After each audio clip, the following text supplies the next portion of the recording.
Hello दोस्तों, जय श्री राम। कैसे हैं आप? उम्मीद करता हूँ आप अच्छे होंगे। तो दोस्तों, एक बार फिर मैं आपका अपना आलोक कुमार अपने चैनल पर भारत सच बोलेगा पर आया हूँ और आप लोगों के लिए एक नई वीडियो लेकर आया हूँ। ओके दोस्तों, तो सबसे पहले हम दोस्तों बात करते हैं जो अभी शंघाई एससीओ की समिट हुई है, शंघाई कॉरपोरेशन बोलते हैं जिसको। वो दोस्तों 31 तारीख से है और 1 सितंबर तक हुई है दोस्तों। तो उस मीटिंग में हमारे देश के माननीय श्री प्रधानमंत्री नरेंद्र मोदी जी गए और उस एससीओ की मीटिंग में क्या जलवे हुए हैं दोस्तों, कमाल हो गया दोस्तों। जियो पॉलिटिक्स इतनी तेज़ी से चेंज होती है ये किसी ने नहीं सोचा था।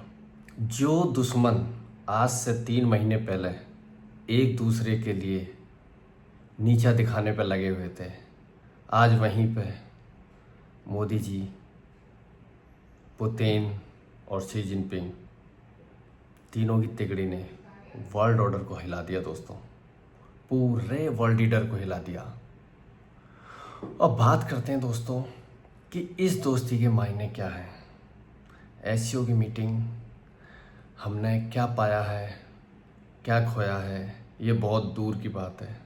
सबसे पहले हम एससीओ की मीटिंग पर बात करते हैं। तो दोस्तों, एससीओ की जो मीटिंग है उसके अंदर टोटल मेंबर्स हैं 10 और चूँकि शंघाई कॉरपोरेशन है तो उसमें दबदबा चाइना का ही माना जाता है।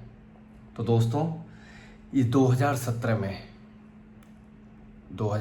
में इसके अंदर इंडिया और पाकिस्तान जुड़े, जबकि शंघाई कॉरपोरेशन जो है एससीओ, इसकी स्थापना 2001 में हुई थी और इसके अंदर 6 देश थे दोस्तों, जिनमें रूस, चीन, कजाकिस्तान, किर्गिस्तान, तजाकिस्तान और उज़्बेकिस्तान। 2023 में ईरान को जोड़ा गया। जब 2017 में भारत और पाकिस्तान को जोड़ा, उसके बाद 2023 में दोस्तों ईरान को जोड़ा और उसके बाद जुलाई 2024 में बेलारूस इसका सदस्य बना। तो 10 देश इसके हैं मेंबर। और एससीओ पहले लोग सोचते थे कि चाइना का ही प्रभुत्व है यहाँ पर, चाइना की ही पकड़ है, लेकिन ऐसा नहीं है। ये जो एससीओ की मीटिंग थी दोस्तों, इसमें सारा दामोदार इस बात पे था कि भारत इसमें पार्टिसिपेट करता है कि नहीं, क्योंकि गलवान होने के बाद भारत ने एससीओ की मीटिंग से दूरी बनाई थी और हमारे प्रधानमंत्री नरेंद्र मोदी 7 साल बाद एससीओ की मीटिंग में गए। तो दोस्तों, सवाल ये है कि ऐसा क्या कारण हुआ कि हम लोगों को चाइना के पास जाना पड़ा।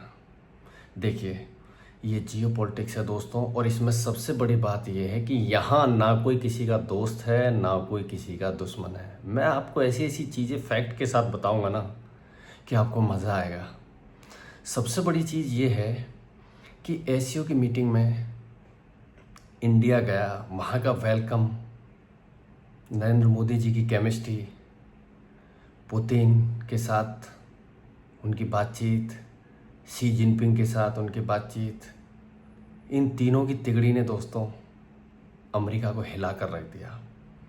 और अमेरिका ये सोचने पर मजबूर हो गया कि क्या मैंने कोई गलती तो नहीं की भारत को टैरिफ लगाकर, क्योंकि इसमें अगर लोग सोचते हैं कि डोनाल्ड ट्रंप बहुत ज़्यादा लालायित हैं अपने नोबेल पुरस्कार के लिए, तो सच मानिए उनको नोबेल पुरस्कार ही दिया जाना चाहिए। क्यों? क्योंकि उनके एक ब्लंडर ने दुनिया के सबसे कट्टर दुश्मनों को एक दूसरे के नज़दीक ला दिया। तो श्रेय तो डोनाल्ड ट्रंप को दिया जाना चाहिए दोस्तों, क्योंकि डोनाल्ड ट्रंप अगर ऐसा नहीं करते तो शायद इंडिया और चाइना नज़दीक नहीं आते, क्योंकि ये वक्त की नज़ाकत है दोस्तों। ये जियो पॉलिटिक्स है, यहाँ पर दोस्त दुश्मन हो जाते हैं और दुश्मन दोस्त हो जाते हैं। लेकिन डोनाल्ड ट्रंप को सच में नोबेल पुरस्कार दिया जाना चाहिए, मैं भी रिकमेंड करता हूँ, क्योंकि उन्होंने एशिया की दो सुपर पावर ड्रैगन और हाथी को नज़दीक लाए। दोस्तों, इंडिया और चाइना और साथ में पुतिन जी, इन तीनों का कॉम्बिनेशन इतना ज़बरदस्त है ना कि ये क्या नाटो, क्या यूएसए और क्या यूरोप, इनकी तिगड़ी से पूरी दुनिया थर्राते उठी है। और इस एससीओ की मीटिंग में जो लोग मेरी वीडियो देख रहे हैं और दोस्तों ये समझ रहे हैं कि भारत और चीन अब दोस्त हो गए हैं, तो इस गलत फहमी में बिल्कुल ना रहें, क्योंकि हम लोगों की आदत है दोस्तों, भारतीयों की, हम ना बहुत सेंटिमेंटल होते हैं, क्योंकि हम ना किसी को धोखा देते हैं और ना ही धोखा खाना पसंद है। लेकिन चाइना एक मौका परस्त देश है, ये मजबूरी थी उसकी। डोनाल्ड ट्रंप के आतंक से परेशान होकर शी जिनपिंग ने इंडिया से गुहार लगाई और भारत ने सावधानी से अपनी बात रखी और उनको बताया कि देखिए, दोस्ती एक तरफा नहीं होगी, एक दूसरे को रिगार्ड दिया जाएगा और परस्पर हमारे जो संबंध हैं वो सुधारे जाएंगे। ऐसा नहीं होगा कि आप हमसे बिजनेस करो और पीठ में भैया छुरा भी घोंपो, तो वो तो चलेगा नहीं, क्योंकि ये आज का भारत है, ये नया भारत है दोस्तों, झुकेगा नहीं। तो हमारी जो रणनीति है वो इतनी शानदार है दोस्तों कि नरेंद्र मोदी, देखिए कितने आश्चर्य की बात है, एससीओ की मीटिंग में सारा लेमलाइट नरेंद्र मोदी जी चुरा कर ले गए और पूरा यूरोप, पूरा अमेरिका, पूरी दुनिया का वर्ल्ड मीडिया इसको कवर कर रहा है। तो दोस्तों एक बात बताइए, जब अमेरिका अपने हित के लिए किसी को दोस्त बना सकता है, किसी को दुश्मन बना सकता है, हम क्यों नहीं कर सकते? करना चाहिए। ये एक ऐसा स्मार्ट मूव है दोस्तों जिसने अंतर्राष्ट्रीय राजनीति को एक नए रूप पर ले गए, नई दुनिया है। ऐसा समझो कि अमेरिका का जो ताकत है, जो उसकी पूरी दुनिया को साम्राज्यवादी नीति है, दुनिया को दबाने की है, उसके खिलाफ त्रिमूर्ति खड़ी हो गई है। और सच में अगर ये तीनों मिल जाए ना दोस्तों, तो अमेरिका, नाटो, यूरोप सबको हिला कर रख देंगे। क्यों? एक तरफ है दुनिया की सबसे युवा जनसंख्या और दूसरी तरफ है दुनिया का सबसे बड़ा पावर हाउस मैन्युफैक्चरिंग का चाइना।